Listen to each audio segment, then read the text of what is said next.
Hello mga kasamam! Ngayong weekend, ito nga pala ang naging ganap dito sa amin sa probinsya ng Thailand. Mahaba-haba nga ang bakasyon nila Arya dahil 4 na araw silang walang pasok. Maaga nga gumising ang aking manan para magbigay ng mga pagkain para sa mga monk. Yung mga ibang Thai, nagpupunta sila mismo sa temple para magbigay ng pagkain para sa mga monk. Hindi maganda ang panahon dito ngayon sa Thailand. Araw-araw na lang laging umuulan. Hindi nyo makikita si Arya ngayon dahil maaga pa. Hindi ko muna siya ginising dahil alam ko wala naman silang pasok. Iba-iba yung mga binibigay nila. May mga kanin, may mga snack, may tubig. Yung iba naman, nagbibigay din ng cash. Yung biyanan ko, nagbigay siya ng cash. Hindi ko alam kung magkano nilagay niya sa sobra. At pagkatapos nga nila magbigay ng mga pagkain, ayan na nagdasal ng mga amang. At pagkatapos nga ng ganap namin kanina sa bahay, pumunta muna kami ng palengke at kasama na namin si Arya. Dumaan kami dito pagkagaling ng appointment ko sa doktor. Follow up ko kasi ngayon sa doktor ko para sa aking blood sugar at nag-okay na nga ang aking result for today.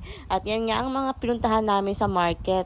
Dati pag umupunta ako ng market, marami talaga akong binibili mga kakanin dito. Pero ngayon, puro gulay ang mga binili ko, mga kasamam. Saglit lang kami pumunta ng market dahil umuulan na. Pag nanay na talaga, ito ang mga gusto kong puntahan, ang palengke. Yan lang po ang ating video for today, mga kasamam. Thank you for watching sa aming mini vlog dito sa probinsya ng Thailand. Kapkun ka!